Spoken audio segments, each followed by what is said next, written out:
Sige Marites, kwentuhan mo na ako ano bang ganap at nagpatawag po sa Usapang LDR.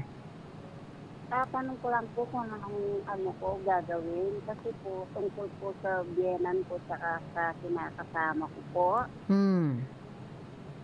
Kasi po minsan nag-away po kami ng kinakasama ko.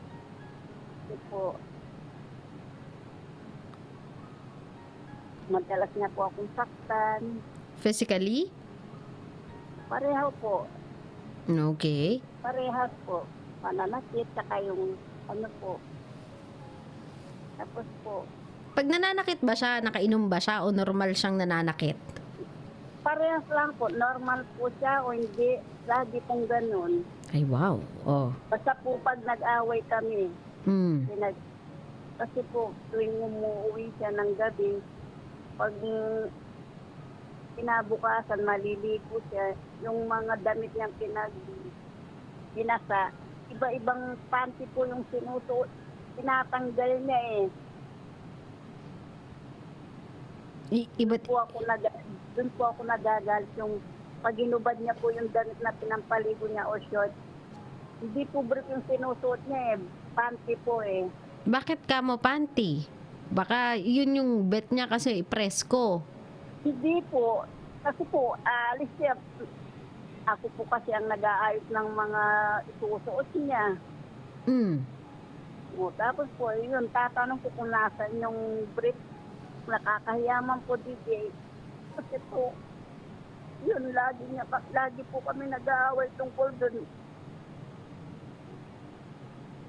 Lagi po siyang nagsisinungaling. Wala naman daw po siyang babae na po yun, mag-aaway na kami. Lagi niya po sinasaktan.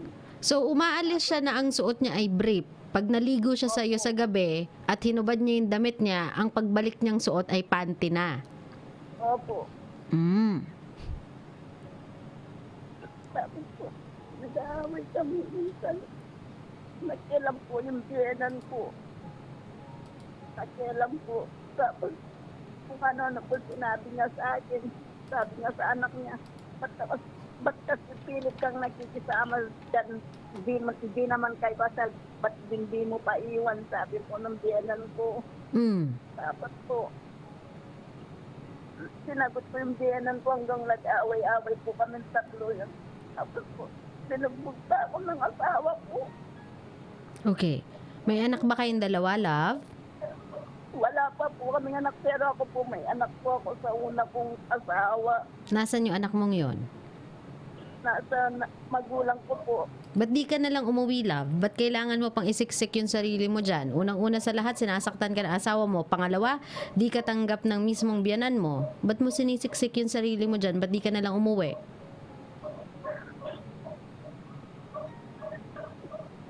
Kasi po lagi niya po pinapangakuan na pakakasalan niya ako. Okay. Gano'n na ba kayo katagal, love?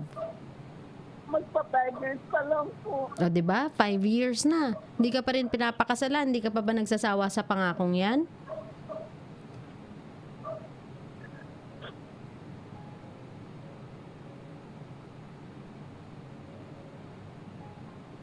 O, sige, love. Kunyari, tawag dito, kunyari hindi pa ako kumbinsidong hiwalayan mo yung lalaking yan. Tanungin kita, ano pa bang itinitira mo dyan? Ano pa bang dahilan kung ba't ka nagsistay dyan?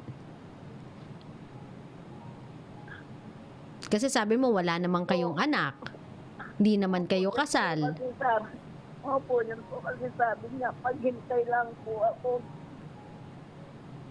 Pabayaan ko lang daw po sa mga decision niya. Paghintay lang daw po ako ng tamang panahon. Tamang panahon na alin? Halos di ka na makalakad sa bugbog? Tamang panahon na alin? Halos mapatay ka na niya sa bugbog? Alin ba doon? Alin doon ang hihintayin natin? Gaano kalala yung sitwasyon bago mo hiwalayan yan?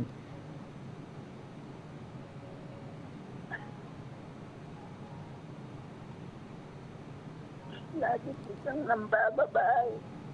Iba-iba po yung Yun nga eh, sinasabi mo na lahat ng dahilan kung bakit kailangan mo iwan yung lalaking yun eh. Wala ka ding sinasabi sa aking magandang dahilan para magstay dyan. Wala na. So, Hindi naman po ano pang ako hinihintay natin? Ano po? Hindi naman po kasi ako. Nahiya naman po akong umuwi sa amin eh. Dahil? Saan? Dahil baka Dahil? kasi po wala naman po akong may tutulong sa magulang ko. Kasi lang nag-aalaga sa mga anak ko. Okay, bakit wala ka bang trabaho?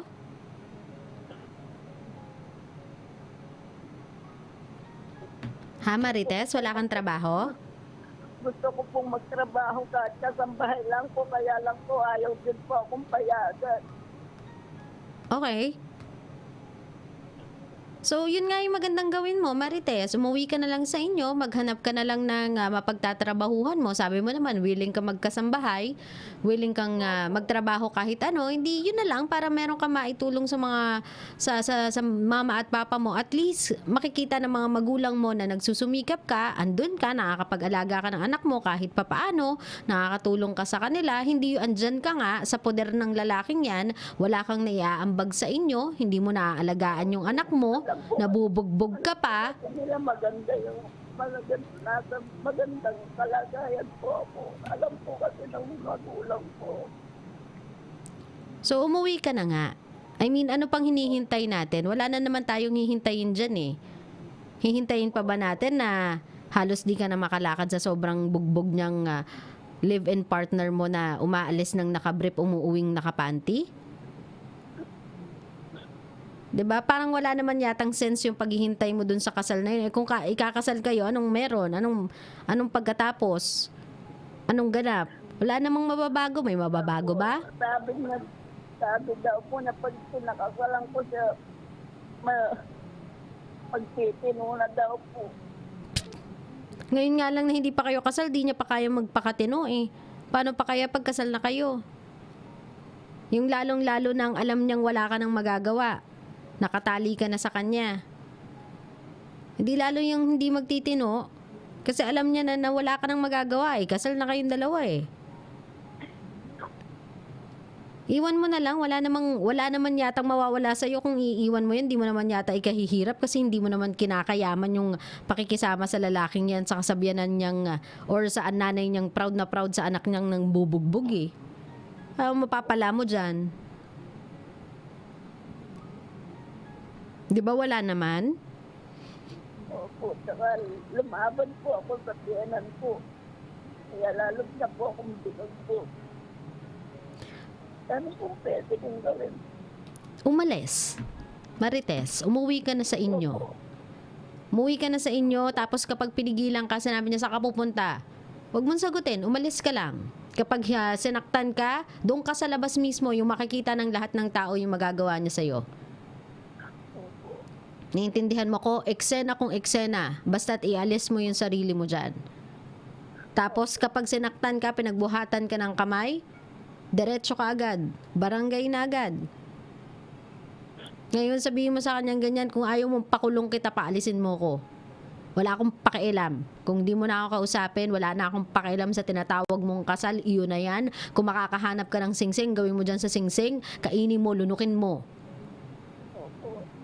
Yung iyon na yan. Ngayon pa nga lang hindi tayo kasal, Diyos ko Lord, kung bugbugin mo ko walang habas. Paano pa pag kinasal tayong dalawa? Hindi lalo wala akong nagawa. Ito pa nga lang wala nang nararating yung buhay ko eh.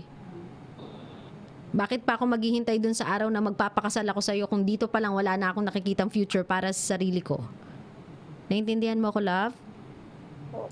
Ikaw lang makakatulong sa sarili mo ngayon, love. Kasi wala ka namang kailangan i-stay dyan eh. Wala ka namang kailangang wala ka namang compelling na dahilan para manatili dyan kung nasan ka man ngayon.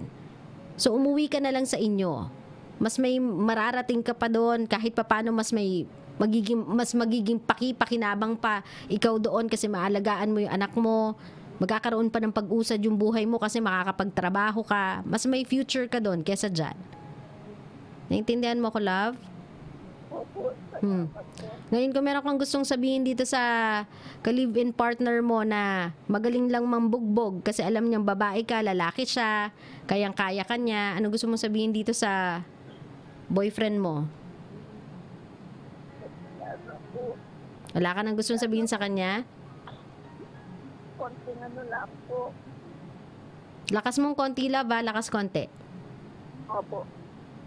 Sana, bago ka naman kahit pag wala, lagi mo na lang ako sinado. Kasi pagkakamali ko lagi kang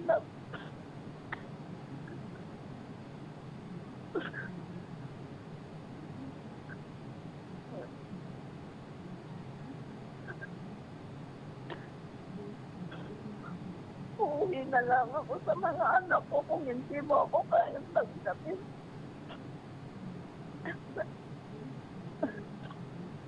Palalayain na kita. Parehas na lang tayo. Palayain mo na rin ako. Pabayaan mo na lang ako umuwi sa mga anak ko kung nakakataman. Hindi mo na hintayin ng mga pangako mo sa akin. Yun na lang po, DJ. Love, umuwi ka na, ha? Mag-explain man yan o hindi, mangako man yan o hindi, mag-reply man yan sa'yo o hindi, pigilan ka man yan o hindi, umuwi ka na sa inyo. Huwag ka na dyan, huwag ka na manatili dyan, wala ka mararating dyan, mabubugbog ka lang dyan, mapapako yung buhay mo dyan, wala kang future dyan. Ihihinto mo lang yung buhay mo sa isang walang kakwenta-kwentang rason. Naiintindihan? Hindi yan yung mga tipo ng lalaki na pinaninindigan. Yan yung mga tipo ng lalaking iniiwanan. Hayaan mo sila ng nanay niya ang magsama. Opo. O sige, umuwi ka na sa inyo, Marites. Kailangan ka ng mga anak mo. Huwag ka na dyan sa lalaking yan at wala ka naman dyan na mahihita. Naiintindihan? Opo. Salamat, Marites, for calling my program. Ingat ka lagi, love. Opo. Salamat.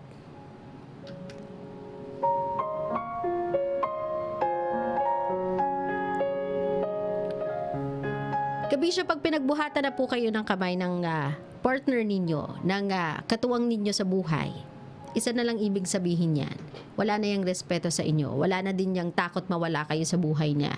Wala yung takot sa mararamdaman nyo. Wala yung takot sa maiisip ninyo. Wala. Wala siyang pakialam. Kung ano man yung nararamdaman mo, kung ano man yung pinagdadaanan mo, he doesn't care. So if I were you, bago pa mag-worsen yung situation, get yourself out of that mess.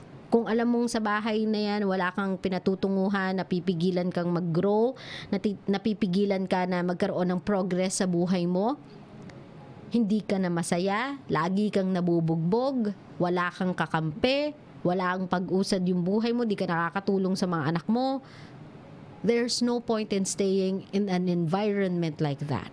Get yourself out of there. Kasi ikukonsume ka lang yan into a into darkness eh. Wala eh. I mean, anong mararating mo dyan? Hintayin mo siyang makauwi. Pag nakauwi siya, ipapanalangin mo sa taas na huwag kanyang bugbugin. Na sana nasa good mood siya. Na sana this time hindi mainit yung ulo niya. Sana this time swinerte siya kung saan man siya nanggaling para hindi niya sa'yo ibubunton yung galit niya. At kung sa'yo man niya ibunton yung galit niya, ipapanalangin mo na lang ulit sa taas na in good mood naman yung biyanan mo, na kahit papaano may mabuting hanging sumapi sa kanya, pigilan yung anak niyang binubugbog ka. Kinabukasan, aayusin mo ulit yung mga gamit niya na parang walang nangyari. Siyempre, hindi yan mag-a-apologize. Kasi feeling niya, deserve mo eh. Kung ano man yung rason kung bakit uminit yung ulo niya at nabugbog ka, feeling niya, deserve mo yung bugbog na yun eh. So magpe-pretend kang parang walang nangyari. Kakausapin mo siya ng maayos, magpe-pretend kang okay ka, magpapaka-sweet ka, magpapakumbaba ka, para kahit papano bati na kayo, di ka na masaktan pang ulit. O diba? That's the kind of life you are going to imprison yourself with if you continue on having a relationship with a guy like this. For what? Wala na ngang love eh. Hindi mo na nga maramdaman yung love sa sakit ng katawan mo dahil sa bugbog nitong taong to. Sa araw-araw na ginawa ng Diyos na ang pinapanalangin mo na lang ay huwag kanyang bugbogin, hindi mo na maisip kung nasan doon yung love. So wala nang compelling reason for you to stay, so stop. Stop trying to convince yourself na there's something more to this relationship kasi obviously wala na. Kung alam ninyong hindi nyo na makita yung bright future nyo with someone, it's about time for you to say, hands up, I give up. This is not going anywhere. Walang mangyayari dito. Mamamatay lang ako sa ginagawa ko. Hindi na nga ako nakakatulong sa mga anak ko, hindi na nga ako nakakatulong sa mga magulang ko, mawawala pa ako ng ganun-ganun lang. So stop. Sometimes, ang tanging taong makakatulong lang sa atin para makaalis tayo sa situation na ganyan ay sarili natin. We have to choose to be alive. We have to choose to fight for ourselves. We have to choose to live.